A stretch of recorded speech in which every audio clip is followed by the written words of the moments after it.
en el día de hoy, 12 de septiembre.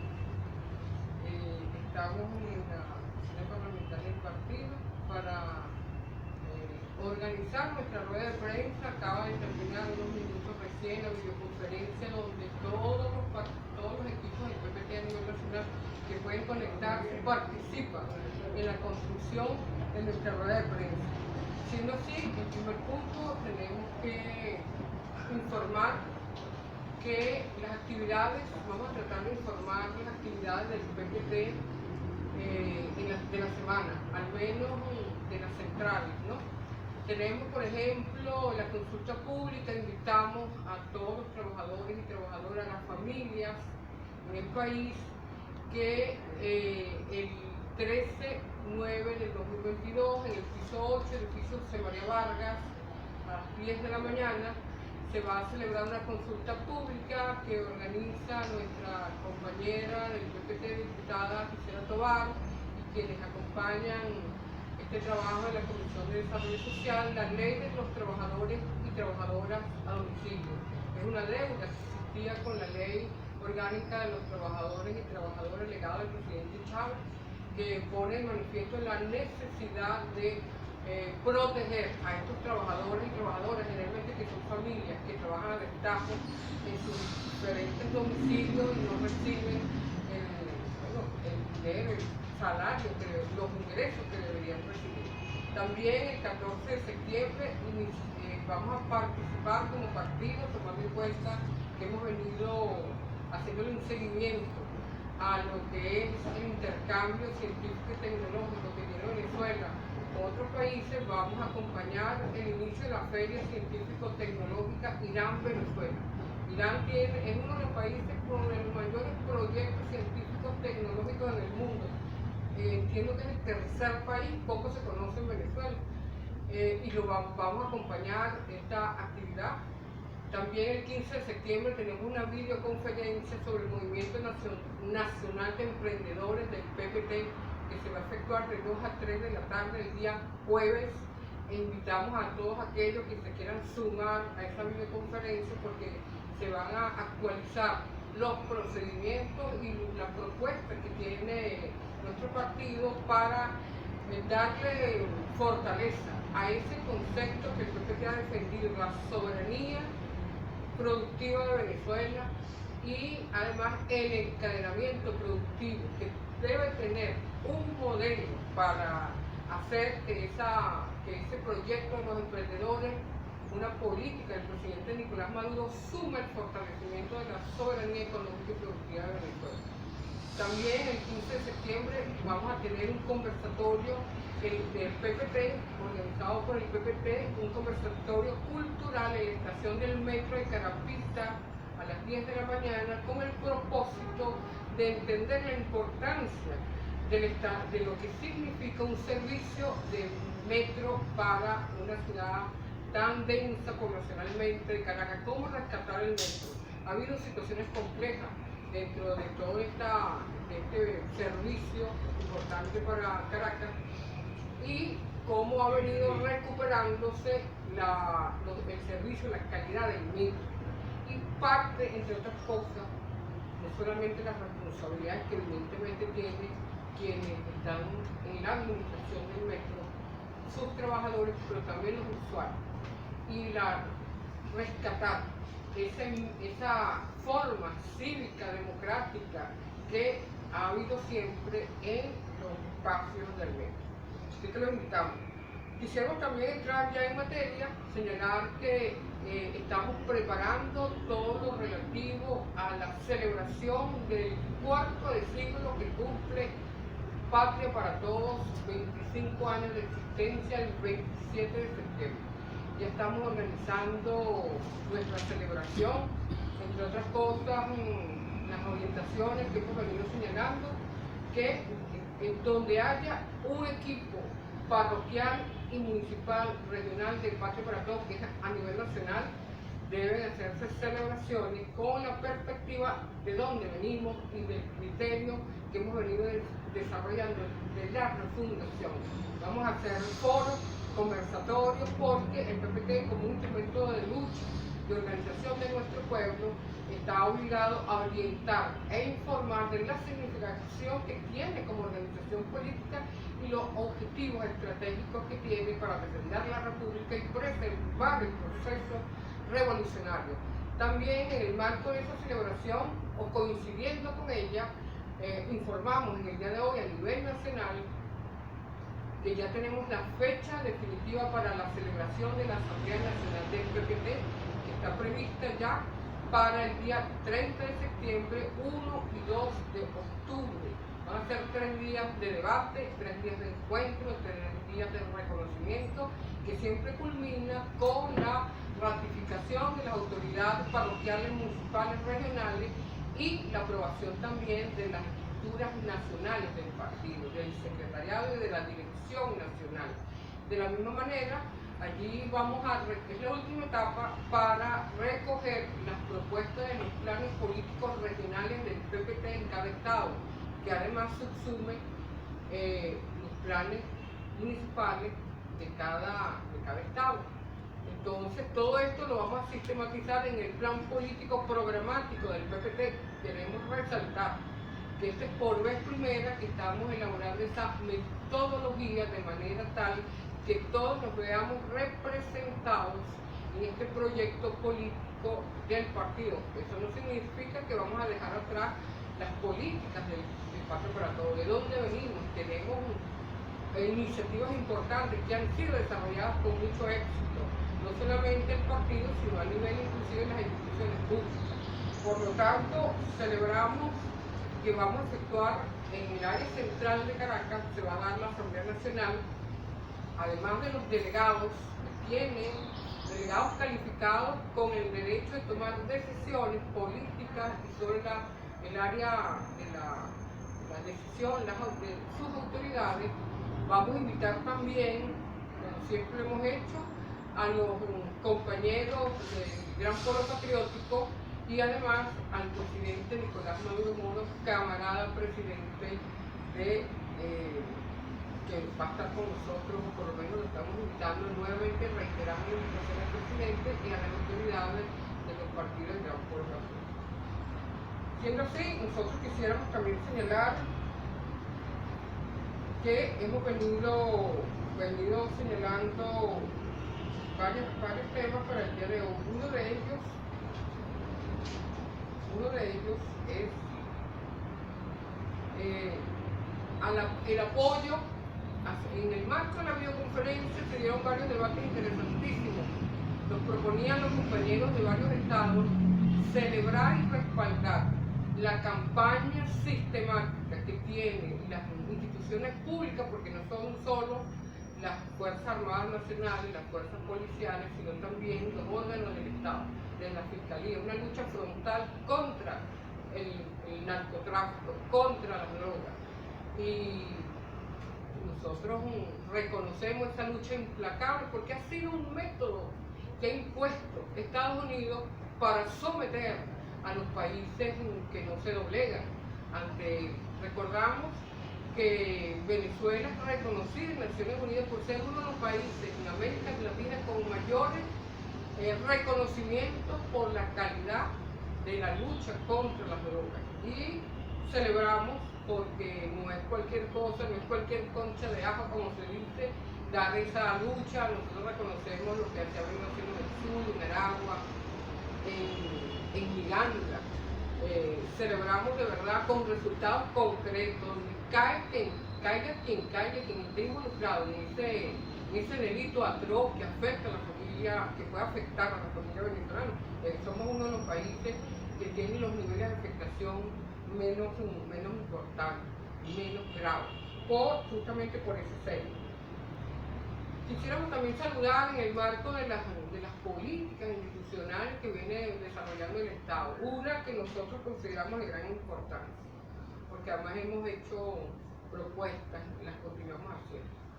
Convertir todo el peaje que se ha venido abriendo a nivel nacional en un sistema de administración e implementación del peaje en Venezuela, es decir, el sistema de implementación de lo que significa prestar partir del cobro del peaje no solamente puede limitarse a recabar impuestos.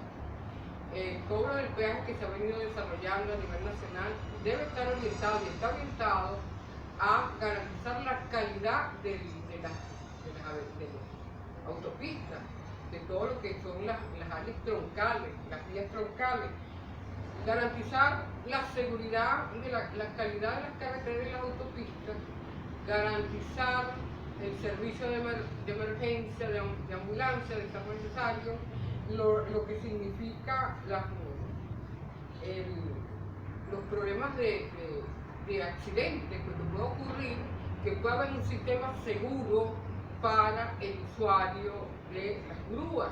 Por eso, el sistema de grúas debe activarse a nivel nacional. En algunos estados lo hemos visto, la calidad de las rutas, el alumbrado público inclusive, pero debe existir un servicio que proteja al usuario.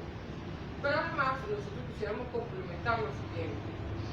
En ese debate que se alargó bastante, nos señalaban algunos compañeros de algunos estados. En primer lugar, que se han levantado nuevamente las alcabalas que han sido prohibidas por el gobierno nacional.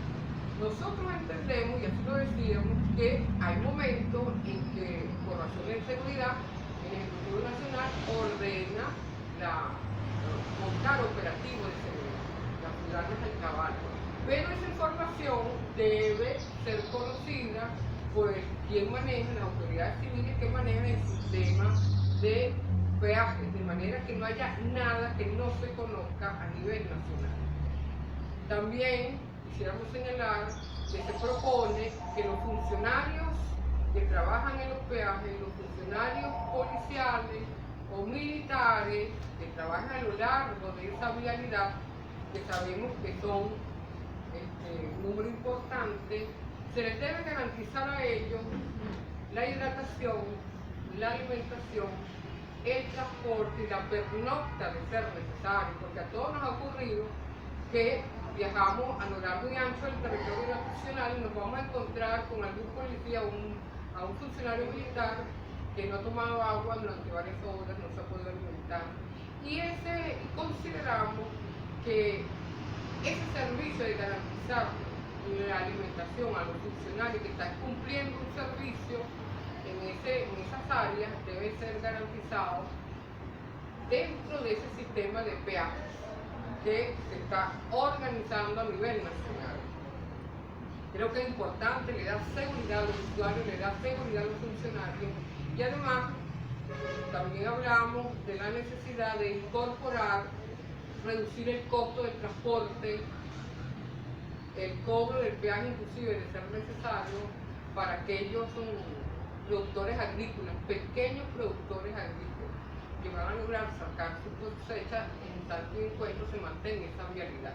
De la misma manera estamos proponiendo, y lo vamos a hacer llegar al Ministerio del Transporte, que a lo largo y ancho de todo ese sistema vial se garantice que los pequeños emprendedores que están haciendo proyectos en el área alimenticia, hidratación, de todo orden, puedan cubrir esas rutas, porque todos sabemos que la seguridad tiene algunos elementos esenciales. Primero, presencia de los funcionarios, servicio de la alimentación, calidad de las millas. Entonces, incorporar al sistema de peaje, a ese sistema de administración de peaje, la alimentación para los funcionarios que trabajan, que prestan servicio en esas horas, pero además garantizar el desarrollo de emprendimiento a lo largo y ancho del territorio nacional, que hemos visto que cada vez más cobra más fuerza. Y esa es una señal de que nuestra economía está vibrando, y no solamente para los grandes sectores nacionales productivos, sino también para los pequeños y medianos.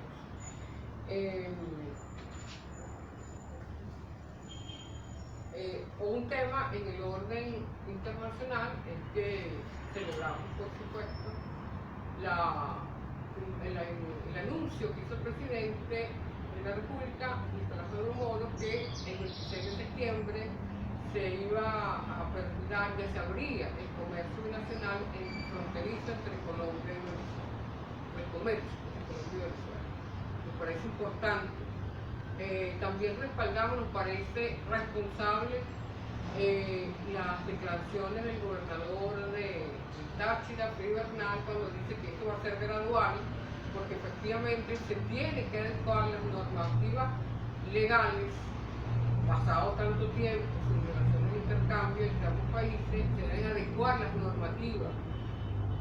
Él señalaba la Organización Mundial de Comercio, entre otras. Nosotros señalamos que es muy importante, lo hemos dicho, que es muy importante conocer la situación del lado venezolano y del lado colombiano. Particularmente nos interesa la posibilidad de que los emprendedores, que es una parte importante de la economía nacional, esté respaldada por el resguardo a ese servicio de comercio que se va a iniciar con Venezuela, que sean protagónicos en esas áreas, en esa larga frontera que tenemos con Colombia, 2.219 kilómetros de frontera. Nos parece sumamente importante, que debe ser gradual, debe ser muy bien estudiada y de manera tal que todo fluya sin atropello, desconociéndose qué es lo que va a llegar desde Colombia y lo que nosotros podemos exportar a nuestro país hermano.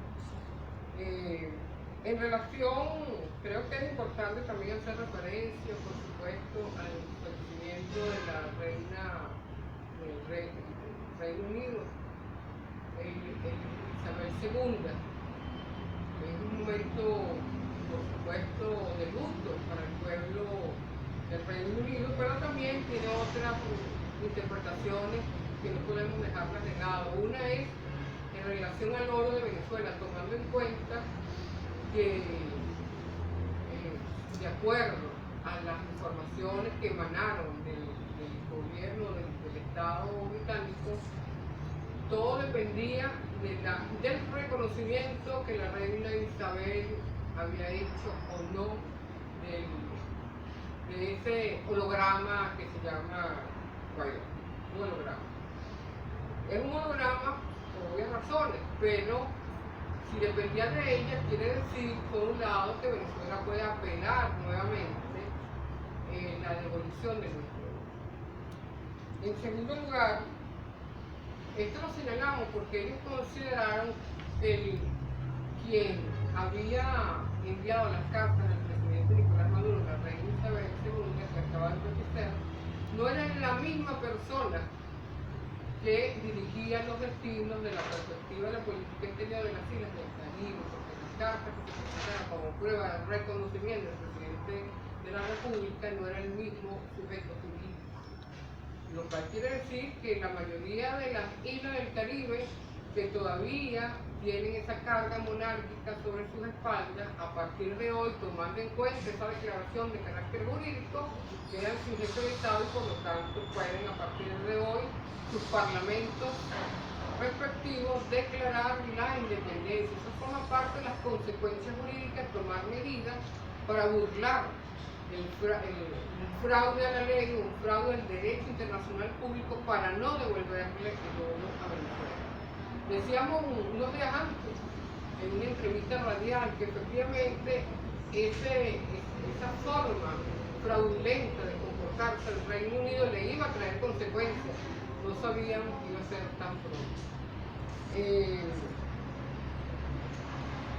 Y por último, quisiéramos recordar ese 11 de septiembre, que tiene varias connotaciones. 11 de septiembre de hace 49 años, cuando fue asesinado vilmente el camarada Salvador Allende, y además el brutal golpe de Estado que significó la devolución de la democracia en Chile, la imposición de un régimen brutal, no solamente desde la perspectiva de la seguridad, sino en todo el enfoque de los derechos humanos y la dignidad de ese pueblo. Celebramos, a pesar de que se perdió una iniciativa como fue la Convención Constituyente, estamos seguros que la próxima iniciativa tiene que ser una constituyente originaria, como lo están pidiendo los jóvenes que fueron los que hicieron restablecer la capacidad de lucha de ese pueblo.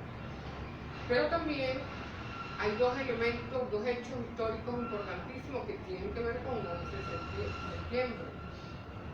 Recordamos que hace 22 años se ocurrió un hecho trágico, la caída, la implosión de las Torres Gemelas, que la autoría real, los autores intelectuales de esa implosión aún está cerrado, se impide que el mundo y que el pueblo norteamericano sepa quiénes son los verdaderos autores. El Congreso de ese país hizo una investigación pero amplísima, tomos y tomos y tomos de lo que efectivamente ocurrió. Y los autores intelectuales no son lo que ellos dicen, pudieran ser los que operaron, pero los autores intelectuales son norteamericanos y tienen poder y siguen al frente de ese poder. ¿Qué buscaban? Ese mismo día y en la misma hora, cuando se iniciaba la Asamblea General de la OEA para por segunda vez intentar con certeza la aprobación de la Carta Democrática Interamericana, porque la primera vez fue derrotada en Costa Rica la posibilidad de que los cancilleres aprobaran la Carta Democrática Interamericana, hecha justamente contra Chávez, contra aquellos que intentaran emular el proyecto democrático del presidente Chávez. Entonces, recordamos, porque estábamos presentes en Lima, Perú, ante nosotros se montó una conspiración, así lo sentimos, así lo vivimos, para obligar a los cancilleres en aquel momento, mudos por la sorpresa como estaba el mundo, a aceptar un documento que aún no estaba listo para ser aprobado y que ha sido utilizado contra la democracia soberana de América Latina. Así que no podemos olvidar ese hecho terrible, terrible. Tanto la inclusión de las Torres Gemelas y cómo al imperio norteamericano le importa sacrificar a quien sea necesario para lograr su objetivo, aprobar la Carta Democrática Interamericana, que sin duda alguna golpeó la Carta de la OEA para soslayar la soberanía de los países y tener mecanismos de intervención en América Latina. Lo hemos visto, la situación, el golpe contra Evo Morales, entre otras situaciones que pasaron en aquel momento. Bueno, terminamos nuestra rueda de prensa. Si hay alguna pregunta, estamos dispuestos a responder. Diputada, usted mencionaba la posibilidad que el Estado venezolano pueda, de alguna manera, actuar nuevamente jurídicamente para recuperar el oro venezolano en Reino Unido. ¿Cuáles pudieran ser los posibles abordajes que pueda hacer el Estado a partir de esta ruptura del orden político que atraviesa esta nación sin jefe de Estado? Bueno, ruptura no hay porque ya nombraron a su hijo como nuevo rey, ¿no? Lo que sin duda va a ocurrir es que ya se siente pudiera haber un rebotamiento del poder, pero en lo que a nosotros respecta, lo que sí nos importa, analizar la carta y las declaraciones hechas por Boris Johnson, así como los responsables del Banco de Inglaterra y de las otras instituciones, donde le daban un enfoque personalizado a la reina. De ser así, ella ya no está y debería revisarse esa situación. Tendría que Venezuela estudiar a plenitud la significación de lo declarado por el Estado británico para no devolverle el oro a Venezuela, pero además las implicaciones que tiene para las islas del Caribe, que aún la tenían a la monarquía británica como jefe de Estado de esos países. Un momento importante que no podemos dejar pasar por las implicaciones que la misma, sin lugar a dudas, va a tener para ese país y para los países del Caribe y seguramente para Venezuela. ¿Otra pregunta? ¿Listo? patria para todos. Hoy patria para todos. O no hay patria